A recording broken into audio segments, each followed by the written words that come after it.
Assalamualaikum warahmatullahi wabarakatuh. Perkenalkan, nama Lucy Febriani, NIM 1814080071, berasal dari kelas Tadris IPA Fisika B, Fakultas Tarbiyah dan Keguruan, Universitas Islam Negeri Imam Bonjol Padang. Dosen pengampu Pipi Deswita MPD, tugas UAS pengembangan program pembelajaran fisika. Judul media, model pembelajaran interaktif atau PPT. Materi, listrik dinamis SMP.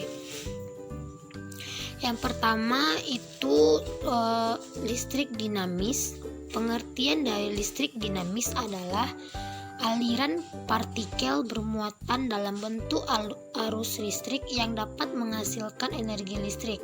Listrik dapat mengalir dari titik berpotensi lebih tinggi ke titik berpotensi lebih rendah apabila kedua titik tersebut terhubung dalam suatu rangkaian tertutup. Selanjutnya, arus listrik berasal dari aliran elektron yang mengalir terus-menerus dari kutub negatif menuju kutub positif, dari potensial tinggi menuju potensial rendah, dan sumber beda potensial atau tegangan. Untuk lebih jelasnya, perhatikan gambar berikut. Gambar di atas dikatakan A lebih berpotensial lebih tinggi daripada B. Arus listrik terjadi berasal dari A menuju ke B. Hal ini karena adanya usaha penyeimbangan potensial antara A dan B.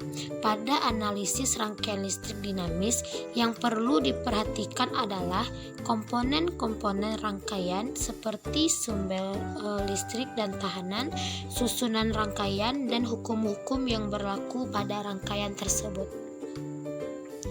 Selanjutnya itu yang pertama, kuat arus listrik. Kuat arus listrik adalah banyaknya muatan listrik yang bergerak pada penghantar di setiap waktu. Bila jumlah muatan Q melalui penampang penghantar dalam waktu T, maka kuat arus I secara matematis dapat ditulis sebagai berikut. I sama dengan Q dibagi T. Keterangan I adalah kuat arus listrik dengan satuan ampere dan simbol A.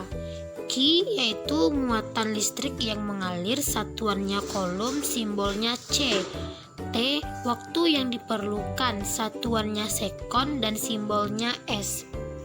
Yang kedua, beda potensial listrik. Beda potensial listrik atau tegangan timbul karena dua benda yang memiliki potensial listrik berbeda dihubungkan oleh suatu penghantar. Beda potensial berfungsi untuk mengairkan muatan dari satu titik ke titik lainnya. Satuan beda potensial adalah volt dengan simbol F.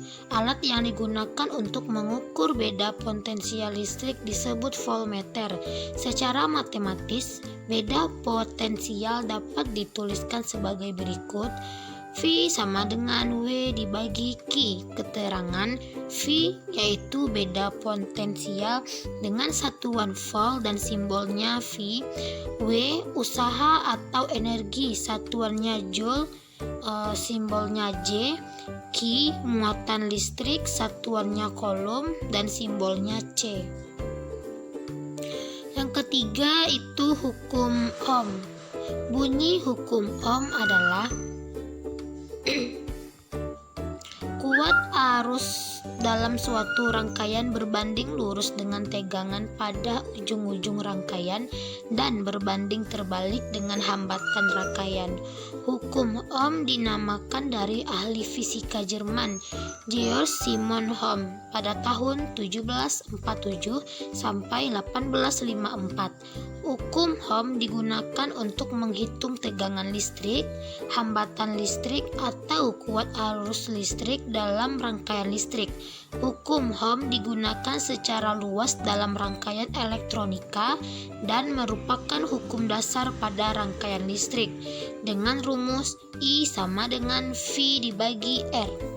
Simbol yang digunakan pada hukum Ohm adalah V untuk voltase atau tegangan listrik yang diukur dengan satuan volt, R untuk resistansi atau hambatan yang diukur dalam satuan ohm, dan I untuk arus listrik yang diukur dalam satuan ampere. Contoh soal. Jika sebuah kawat penghantar listrik dialiri muatan listrik sebesar 360 kolom dalam waktu 1 menit, tentukan kuat arus listrik yang melintasi kawat penghantar tersebut. Dari soal kita dapat ketahui bahwa Q sama dengan 360 kolom, sedangkan waktu T sama dengan 1 menit. Dari 1 menit kita jadikan ke sekon, yaitu 60 sekon. Yang ditanyakan I.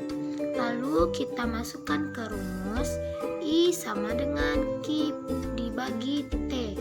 I sama dengan 360 dibagi 60 sama dengan 6 ampere.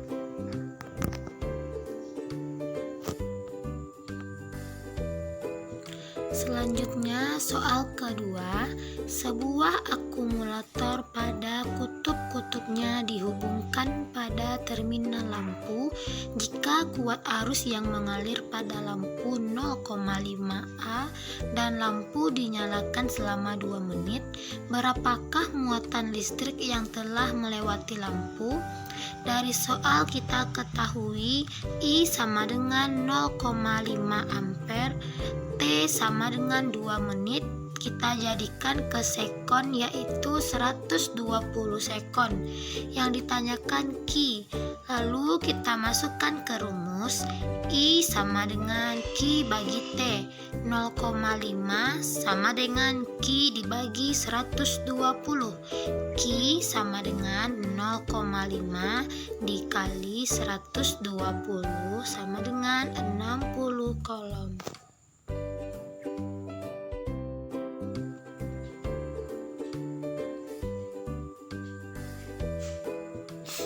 Baiklah, sekian dari hasil presentasi ujian akhir semester saya.